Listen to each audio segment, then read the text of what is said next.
Once upon a time, Sam Harris wrote a book called The Moral Landscape: How Science Can Determine Human Values. He argued that, and I quote, questions about values, about meaning, morality, and life's larger purpose are really questions about the well-being of conscious creatures. End of quote. According to Harris, as our understanding of the human mind and our brain states advances, we'll be able to use science to find answers to moral questions. To be quite frank, the book wasn't very good, but it did give us a brief look at Sam Harris's personal ethics. Basically, he's a utilitarian through and through. He cares primarily about outcomes, in this case the well-being of conscious creatures, whatever that may be. Now, fast forward to today. Recently, Sam Harris tried to initiate an email conversation with Noam Chomsky. Sam Harris posted a long passage from one of his earlier books, The End of Faith, and Noam Chomsky said Harris misrepresented his views. Predictably, the whole exchange went nowhere. Despite this, the exchange was quite interesting, especially when you look at Harris's argument. In the passage he sent to Chomsky, Harris essentially makes three major points. 1. Comparing the terrorist acts of Al-Qaeda or any other terrorist group to the actions of the U.S. government abroad is a fallacious moral equivalence. Intentions matter. 2. Assuming the U.S. government had perfect weapons that wouldn't cause any collateral damage, they would use them. The same can't be said for Al-Qaeda, Saddam Hussein, or any other tyrant. And 3. Not all cultures are on the same stages of moral development.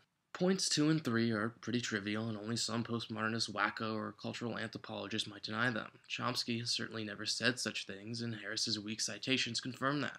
So, in my opinion, point 1 is the main crux of the argument, that is, intentions matter.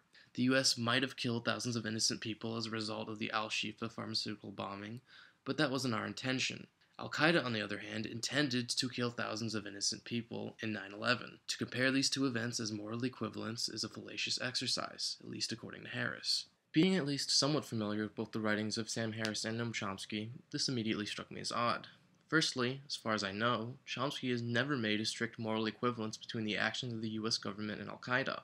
In fact, he points this out several times throughout the exchange. Secondly, when Sam Harris is talking about intentions, he sounds an awful lot like a virtue ethicist. How we square this with the strict utilitarianism expressed in the moral landscape, I don't know. You see, when US operations abroad cause collateral damage, thousands of hills and peaks on the moral landscape are blown into oblivion. That doesn't exactly preserve the well-being of conscious creatures. So why exactly should we prescribe any ethical value to these actions because of their intent? Perhaps the brain states of these benign government officials elevate the moral landscape to untold peaks. Maybe the thousands of people in Sudan or elsewhere in the Middle East cause moral ravines, and we should fill them up. Of course, I'm being facetious, but Harris's mishmash of an ethical framework provides us no answer to these questions. And lastly, Harris's position is just incredibly naive. To give an example, who cares about the intentions of people who supported the Iraq War? The war was a complete disaster, killing hundreds of thousands of people, causing instability throughout the Middle East. Where do we draw the line between intentions and consequences? Obviously, Harris would never support Hitler, despite his intentions. But what about when Henry Kissinger gave the green light to Suharto to invade East Timor? Thousands of innocent people were brutally murdered in large part because of US policy. Did Kissinger's intentions, no doubt based on Cold War concerns, outweigh the consequences? Harris does later claim in a footnote that, and I quote, there can be vast ethical differences between sincerely held beliefs about what is good, and these differences are often very easy to discern. But this is hopelessly vague and doesn't really answer any of the difficult questions raised. He thus never really engages with Chomsky.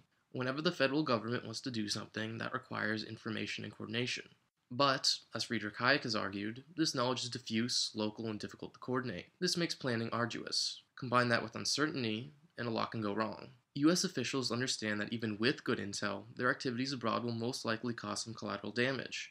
Chomsky understands this too when he says, and of course they knew there would be major casualties. They're not imbeciles, but rather adopt a stance that is arguably even more immoral than purposefully killing, which at least recognizes the human status of the victims, not just killing ants walking down the street. Who cares? It's why I personally view the perfect weapons thought experiment as nothing more than a clever dodge. Would the US government use these weapons if they existed? Probably, but that's irrelevant to what's happening now. The US government understands that they don't have such weapons, yet they proceed anyway, often viewing the resultant casualties with a callous indifference. That's why Chomsky says what he does about US foreign policy. It's why I, to some extent, agree with him. It's clear to me, at least, that Sam Harris is engaging in some sort of argumentative tap dancing.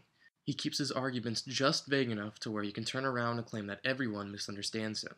He did the same thing with the moral landscape. So while it might make for witty writing and provocative claims, it's quickly becoming a tiresome exercise.